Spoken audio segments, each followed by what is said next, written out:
Bienvenidos, esto es Informe Extra. Hoy vamos a analizar la situación de Venezuela, donde María Corina Machado, líder de la oposición democrática, impedida de postular como candidata por el régimen, denuncia trabas en la acreditación de miles de testigos electorales.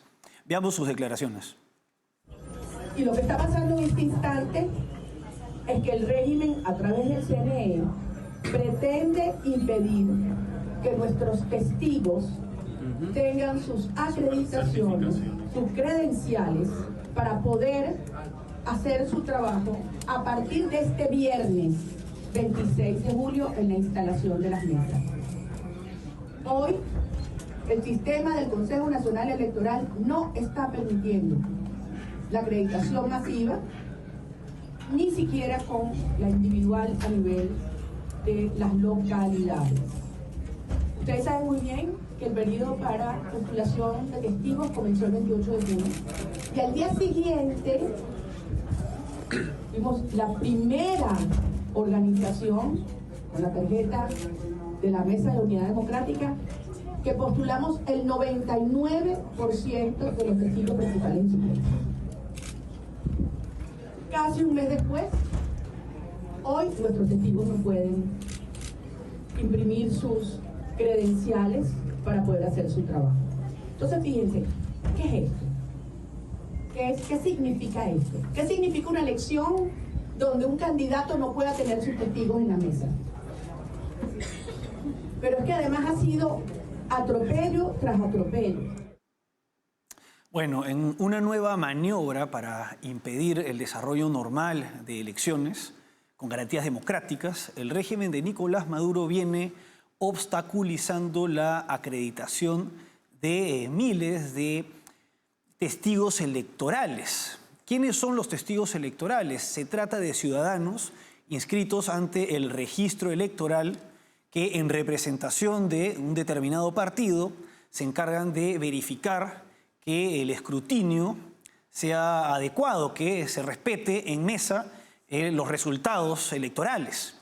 Y bueno, pues tenemos que es esencial para la oposición que la presencia de estos testigos electorales. Sin embargo, el régimen viene impidiendo a pocos días de las elecciones su inscripción en el registro electoral. Bueno, la dictadura de Nicolás Maduro desde hace mucho tiempo se jacta de tener uno de los mejores sistemas electorales del mundo. Este es un relato que les permite descartar, desdeñar y rechazar todas las acusaciones de fraude de la oposición a lo largo de los distintos procesos electorales que se han dado en el país. Procesos electorales que en los hechos han sido bastante cuestionados. Como ejemplo del respaldo a este relato político, tenemos como un ejemplo lamentable la posición del expresidente de Estados Unidos, Jimmy Carter. Recientemente hubo rumores de que había fallecido, pero esto ya fue desmentido. En el año 2012, Jimmy Carter, jefe, líder del Centro Carter, que se encarga de verificar elecciones, señaló lo siguiente. As a matter of fact, of the 92 elections that we've monitored, I would say that the election process in Venezuela is the best in the world. Bueno, el sistema electoral de todo país es una de las bases de su sistema político y su sistema democrático. Y la realidad es que el sistema democrático de un país no se basa solamente en la eficiencia o la eficacia en el conteo de los votos, sino en principios esenciales a todo sistema democrático, como la alternancia en el poder, las elecciones libres y el respeto de los opositores, algo que no se da en Venezuela. Sin embargo, la utilización de este discurso del sistema electoral perfecto, del mejor sistema electoral del mundo en el que ayudó Jimmy Carter en su momento, resulta esencial pues, para descalificar los cuestionamientos a sus distintas elecciones. Y como parte de este discurso, tenemos que Nicolás Maduro nuevamente, en este contexto, se reafirma pues, esta idea de que el sistema electoral de Venezuela es perfecto. Veamos sus declaraciones. Tenemos el mejor sistema electoral del mundo. Tiene 16 auditorías. Y se hace una auditoría caliente, como ustedes saben, el 54% de las mesas. ¿En qué otra parte del mundo hacen eso? En Estados Unidos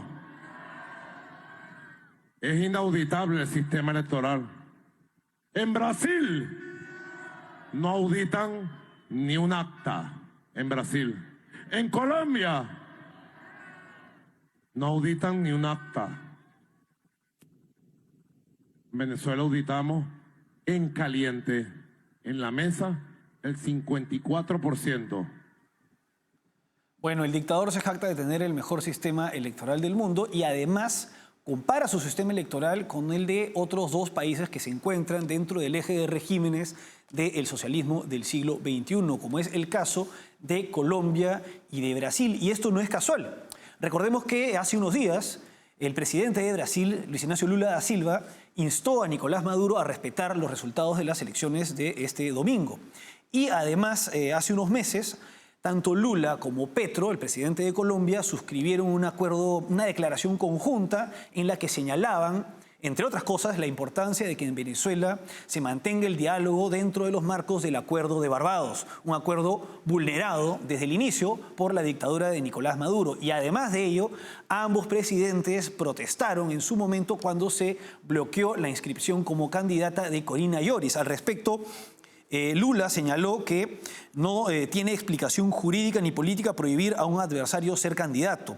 Por otra parte, la Cancillería de Colombia emitió un comunicado en el que señalaban su preocupación por los acontecimientos en relación con las dificultades que enfrentan sectores mayoritarios de la oposición. Y el propio Gustavo Petro declaró que se trataba de un golpe antidemocrático. Por ello, ahora el dictador Nicolás Maduro compara su sistema electoral con el de dos mandatarios que, a pesar de cuestionarlo, siguen siendo parte del mismo eje político, porque tanto Lula como Gustavo Petro, si es que están cuestionando al régimen de Venezuela, no es por ser antidemocrático, debido a que ya lo hubieran cuestionado desde hace muchos años, o como políticos desde antes de estar en la presidencia. El problema con Venezuela es lo escandaloso que se muestra la situación del régimen de estar en contra de que la falta de garantías democráticas que está evidenciando el régimen con las actitudes y acciones que sistemáticamente están teniendo a lo largo de este año. Si es que se tratara de un tema de fondo, tanto Lula como Petro hubieran protestado antes y además protestarían o se manifestarían contra los regímenes de Nicaragua o de Cuba, cosa que no han hecho. Ahora bien, si bien el régimen de Nicolás Maduro señala que se trata del mejor sistema electoral del mundo, tenemos hechos que contradicen estas declaraciones, este relato ficticio. En primer lugar, el hecho de que el sistema se cayera y así bloquearan la inscripción de Corina Lloris en marzo de este año. Por otra parte, el mismo hecho de que existan trabas para poder inscribir a los testigos electorales desmiente que se trate del mejor sistema electoral del mundo. Algo bastante pretencioso. Por otra parte, a este discurso y al recrudecimiento de la represión se suma un relato en el que Nicolás Maduro ya abiertamente amenaza abiertamente a la oposición con una guerra civil y un baño de sangre en caso de perder las elecciones. Y bueno, su discurso es totalmente polarizador y agresivo. Veamos las siguientes declaraciones. ¿Ustedes quieren un gobierno extremista de derecha? ¿O ustedes quieren un gobierno del pueblo bolivariano, de izquierda, progresista, chavista? Bueno, a estas alturas tal vez ya se podría considerar sinónimo de izquierda progresista lo que representa Nicolás Maduro, o en todo caso las posturas de izquierda que repiten su mismo discurso. Esto es tanto la izquierda radical, abiertamente marxista, leninista, como la izquierda llamada progresista o izquierda woke, que se encargan pues de calificar de fascistas a quienes son sus principales adversarios. Además de esto, esta idea también recuerda a la de democracia en términos de este mismo sector político, en que este concepto se debe interpretar al revés. Ahora bien, para terminar, con respecto a las elecciones que se van a dar este domingo, 28 de julio, tenemos que van a participar. Hay un poco más de 21 millones de venezolanos habilitados a participar en estas elecciones por estar inscritos en el registro electoral. Sin embargo, de este conjunto de ciudadanos hay 4,5 millones de venezolanos que se encuentran en el extranjero. Y muchos de ellos, la mayoría, no podrían participar en estas elecciones debido a las trabas impuestas por el registro electoral que impide pues, que puedan actualizar sus direcciones para poder votar en los nuevos domicilios que tienen. Y esto impediría o haría que simplemente el conjunto de 8 millones de venezolanos que están en el extranjero, 4,5 millones de ellos inscritos en el registro electoral, tan solo puedan participar 69.000 en el llamado mejor sistema electoral del mundo. Vamos ahora a una pausa y seguimos con el ataque de Nicolás Maduro a Javier Milei.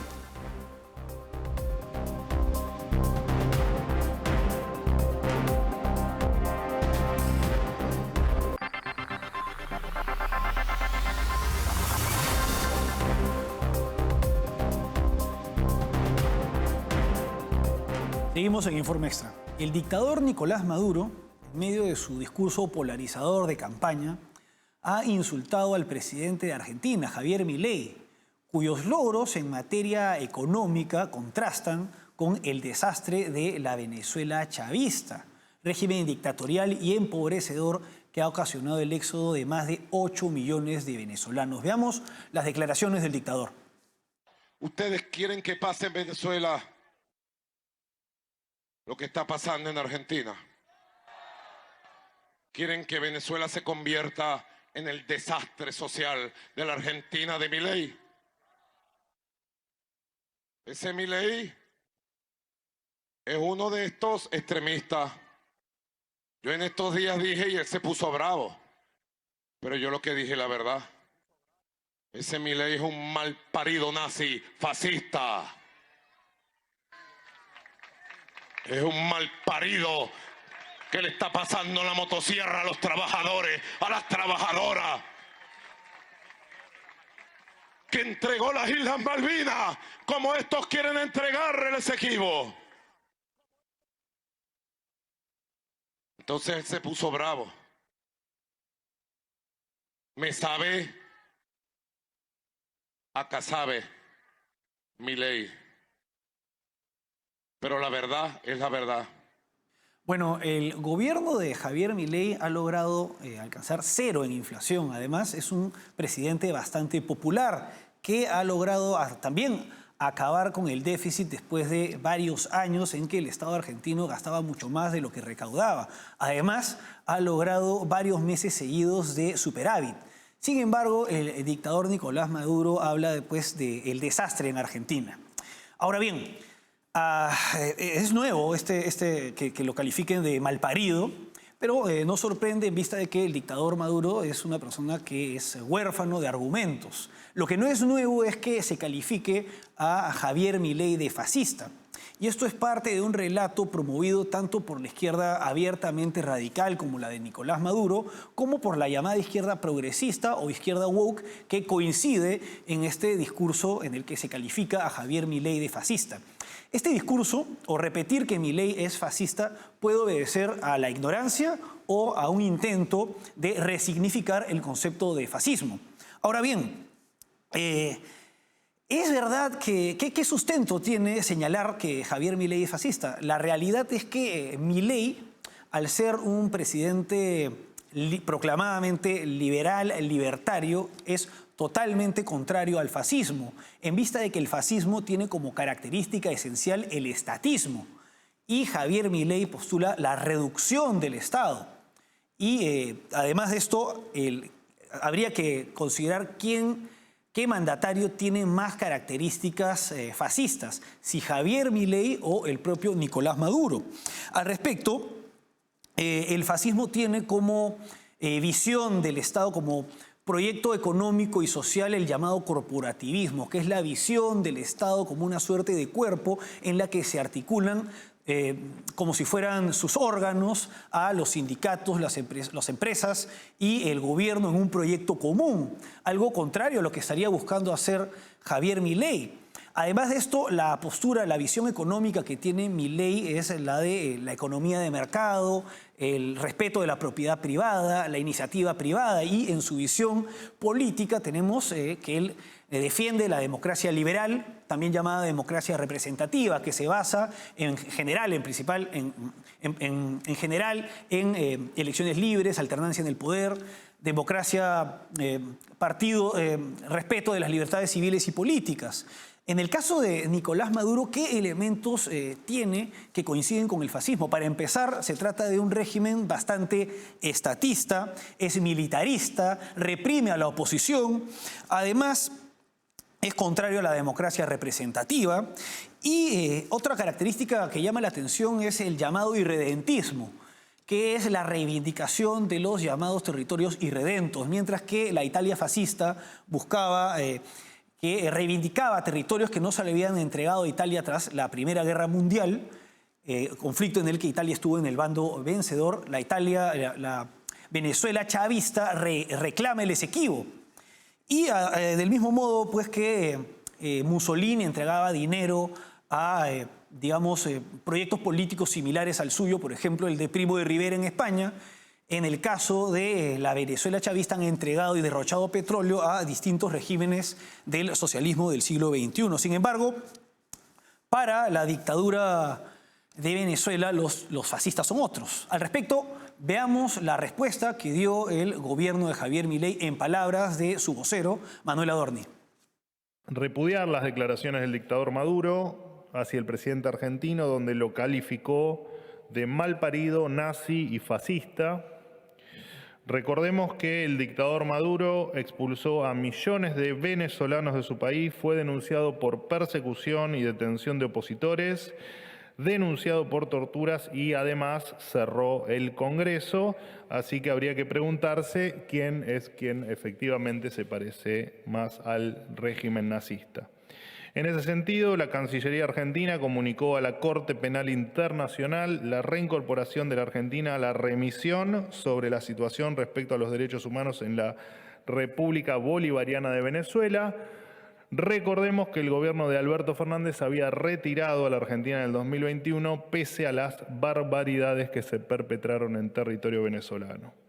A su vez, el gobierno del presidente Milei realizó una declaración conjunta con los gobiernos de Uruguay, Paraguay, Costa Rica y Guatemala, alertando por el proceso electoral que tendrá lugar en Venezuela el próximo 28 de julio. El gobierno argentino espera que se respete el proceso electoral y la integridad de todas las personas que participen en él. El respeto por los derechos humanos no depende de la buena voluntad de un presidente ni de su séquito de obsecuentes. El próximo domingo, los ojos del mundo, señores, estarán puestos en Venezuela. Bueno, la postura del gobierno argentino es bastante firme con un régimen abiertamente antidemocrático. Es una posición bastante congruente con la defensa de principios como la democracia. Y además es bastante importante que hayan retomado la denuncia contra Venezuela ante la Corte Penal Internacional con motivo, pues, de las violaciones de derechos humanos que se dan en Venezuela. Y además, Adorni señala que quién sería o quién tendría las verdaderas características de fascista. Para continuar con este tema, vamos a una pausa y volvemos.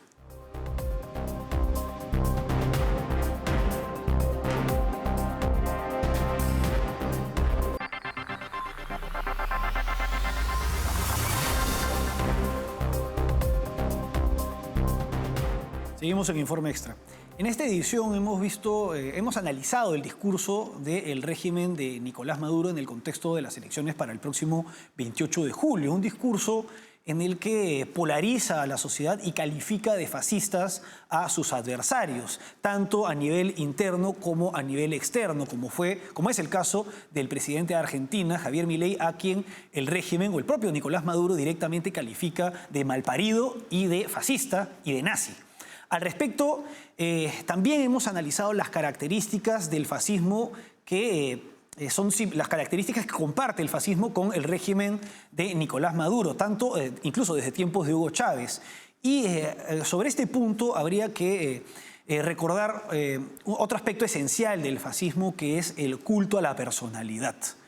Ahora, sería un error decir que el culto a la personalidad es esencial al fascismo. En realidad es un elemento propio de los totalitarismos que incluyen tanto a los regímenes fascistas como a los regímenes comunistas, blanqueados por los sectores de izquierda que son los que más suelen quejarse del fascismo, un fascismo actualmente inexistente, por lo menos en Hispanoamérica. Al respecto, en la Venezuela chavista, presidida actualmente por Nicolás Maduro, se da un culto a la personalidad al dictador.